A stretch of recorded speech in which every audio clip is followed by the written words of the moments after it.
This is part 2 of the Rocky Mountains. Glenwood Hot Springs Pool. Open all year no matter what the weather, the king-size swimming pool in Glenwood Springs, Colorado is more than 3 city blocks long. Located about 40 miles northwest of Aspen, it's the world's largest hot mineral pool and is naturally heated to a comfortable 90 to 93 degrees Fahrenheit year-round. Kids love cascading down the pool's 2 giant water slides and playing in the warm, relaxing water. There are lanes for laps, swimmers, diving boards, and a special shallow pool for younger children. Tired from a day of hiking and sightseeing? You can relax in the smaller therapy pool that is heated to 104 degrees Fahrenheit. Pop a quarter into the bubble chairs for a special massage. That actually sounds really wonderful.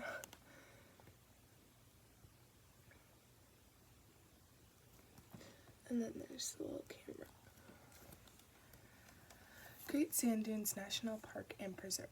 Stretching across 8,000 square miles at an average elevation of 7,500 feet, southwestern Colorado's vast San Luis Valley is the world's largest alpine valley. It's full of mysteries and surprises, from UFO lore to alligator and potato farms. But the most incredible surprise here may be the Great Sand Dunes, which have been continuously sculpted by wind, water, and time. In the shadow of the Sangre de Cristo, Blood of Christ, mountains, these are the tallest dunes in North America, reaching as high as 750 feet. The scale is striking. The dunes contain nearly 5 billion cubic meters of sand. The best way to get a feel for this ever-changing landscape is to lace up your hiking boots and work your way up to the summit of High Dune. The view from the top, gazing across the sandy dunes, is sublime. Here's a picture of the dunes. I just thought it was funny that, alligator and potato farms can be in the same place. Okay. The Great Stupa of Dharmaka Shambhala Mountain Center. Cradled in the pine-clad mountains near Red Feather Lakes, Colorado, the Great Stupa of Dharmaka is the largest stupa monument to a great Buddhist teacher in the Western Hemisphere. It is also the largest and most elaborate example of Buddhist sacred architecture in North America. The monument was built in honor of, I am so sorry to every Buddhist, you probably know what this means, Chogyam Trungpa Rinpoche, 1939 to 1987, the founder of the Shambhala movement and one of the key figures who helped introduce Tibetan Buddhism to the United States.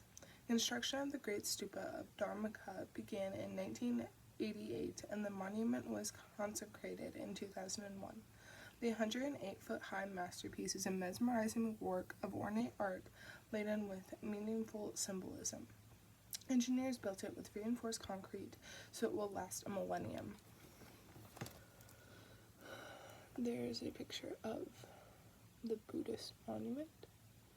I apologize to every Buddhist for not being able to pronounce the words properly. Grand Teton National Park. The beauty of the Teton Range in northwestern Wyoming is rapturous. It's difficult to take a picture in Grand Teton National Park without capturing these awe-inspiring peaks. Grand Teton National Park is situated in Jackson Hole, the famed valley bounded by Yellowstone to the north and the Tetons to the west. Grand Teton, Mount Owen, and Teewinot are collectively known as the Cathedral Group, and the view of these mountains from the northeast is astounding. What you may not know about the Tetons. The granite atop the Tetons is more than 3 billion years old, making it some of the oldest rock on the continent. The mountains themselves are among the youngest in the Rockies. They formed about 10 million years ago. The summit of Grand Teton is 3,770 feet above sea level. And there's a picture of the Grand Tetons.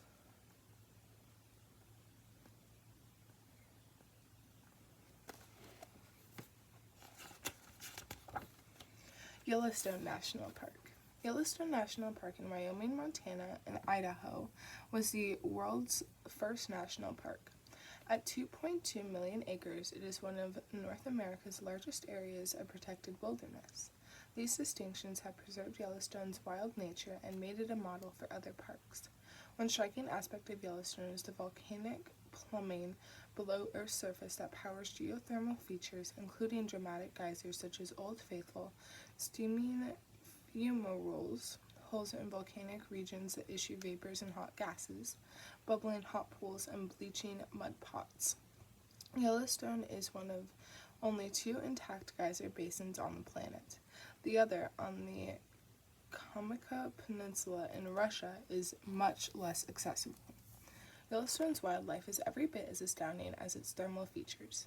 The Lamar Valley in the park's northeastern corner is known as the Serengeti of North America.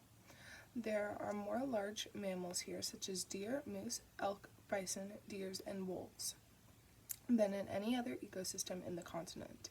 This diverse menagerie is on display during the spring as animals gaze, scavenge, and hunt.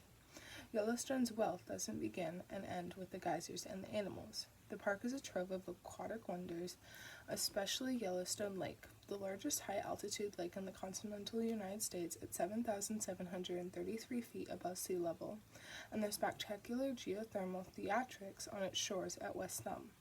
There's also the Grand Canyon of the Yellowstone River, a geological masterwork punctuated by 2 dramatic waterfalls, 109-foot upper falls and 308 lower falls.